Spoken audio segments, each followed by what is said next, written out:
Encore une fois, bienvenue dans cette nouvelle édition du Morning Call. Je suis Nyasha Moutizwa. Le Parlement turc a adopté une loi qui permettra au gouvernement de déployer des troupes en Libye pour intervenir dans la guerre civile. Les législateurs turcs ont approuvé le projet de loi jeudi avec 325 voix pour et 184 contre.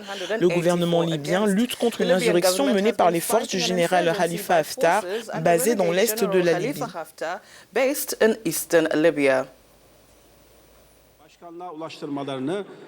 Le Parlement turc autorise l'intervention en Libye de l'armée pour soutenir le gouvernement officiel. À une très large majorité, les députés ont donné au président Recep Tayyip Erdogan un mandat d'1 an pour envoyer par-delà la Méditerranée des troupes en Libye. Il n'est pas certain que le président turc à présent prenne réellement cette initiative qui pourrait être lourde de conséquences. La Libye est déjà le théâtre d'une lutte d'influence entre d'un côté l'Arabie saoudite, les Émirats arabes unis et l'Égypte, qui soutiennent les forces du maréchal rebelle Khalifa Haftar, et de l'autre la Turquie et le Qatar, qui appuient le gouvernement d'unité nationale en place à Tripoli, dirigé par Fayez al-Sarraj et soutenu par l'ONU. Aux portes de Tripoli, le maréchal Haftar, soutenu par la France qui estime qu'il doit faire partie de la solution politique, attend son heure pour lancer une offensive et prendre la capitale. Et pendant ce temps, le maréchal autoproclamé Khalifa Haftar continue son offensive pour s'emparer de Tripoli malgré les appels au calme de la communauté internationale. Ce soutien turc pour Ankara n'est qu'une réponse à l'appel à l'aide lancé par le gouvernement d'union nationale qui jusqu'à présent n'a le soutien que du Qatar et bien évidemment de la Turquie.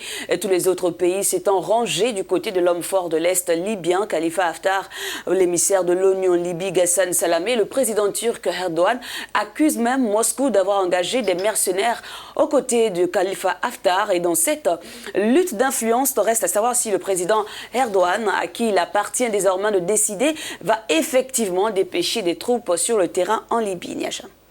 And to understand more, we are joined by a journalist and president of Club de Nous sommes l'Information. maintenant en ligne avec Louis Kemayou, journaliste et président du Club de l'Information africaine, qui nous parle depuis Paris, en France. Good morning to you and thank you for Bonjour joining à us vous et on the merci d'être program. avec nous ce matin.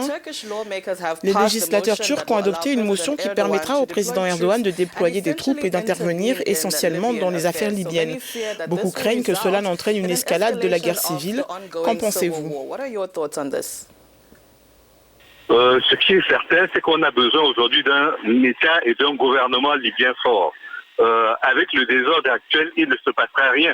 Le fait que la Turquie décide enfin d'intervenir, même si elle le fait en choisissant un camp, permettra d'avoir un vainqueur et donc de rétablir une certaine forme d'ordre sur le terrain. Et si certaines personnes ne sont pas satisfaites par la démarche, il reste aujourd'hui le système des Nations Unies pour trouver une solution d'ensemble qui sera multilatérale et non pas unilatérale, comme c'est le cas aujourd'hui avec la Turquie. Mais moi, je mise davantage sur l'effet d'entraînement de cette intervention plutôt que sur le fait qu'il soit partisan ou partial dans sa manifestation. Monsieur Louis Kemayou, ne craignez-vous pas finalement qu'avec la présence de toutes ces forces étrangères, la Libye ne se transforme en un théâtre où s'affrontent des puissances étrangères par personne interposée? Qu'il reste les bras croisés ou pas, ce qui est certain, c'est qu'on atteint un stade dans la guerre qui est celui de sortir du statu quo et d'abandonner la Libye face à ses démons. Il y a une guerre fratricide en Libye. Ne pas intervenir, c'est ne pas porter assistance à un pays en danger. Et là, la Turquie décide d'intervenir. A-t-elle les moyens suffisants pour rétablir l'ordre et la paix? Personne ne peut le dire aujourd'hui. Ce qui est certain, c'est qu'elle n'est pas le premier pays à intervenir de façon unilatérale en Libye. Cependant, vu les enjeux que cela représente en termes de sécurité, parce que, mine de rien, au-delà de la Libye, ce qui est important, c'est la possibilité de mettre la main aujourd'hui sur ce qui permet de produire l'énergie atomique. Et donc, intervenir en Libye, c'est aussi se mettre sur la route de l'énergie atomique. Et donc, je suis à peu près convaincu que tous les autres membres du Conseil de sécurité vont trouver une solution. Cela leur forcera la main, en quelque sorte, pour intervenir alors qu'ils ne semblaient pas très motivés à le faire ou qu'ils trouvaient de bonnes ou de mauvaises raisons de le faire. Donc, le fait que le Parlement turc ait finalement décidé de mettre les pieds dans le plat obligera le Conseil de sécurité à prendre ses responsabilités et c'est tant mieux. Pensez-vous que ce qui se passe entre la Turquie et la Libye se traduit par un échec de la part de l'Union africaine à trouver un soulagement interne à ce conflit? L'Europe a mis beaucoup de temps à trouver une solution dans la crise au Balkan.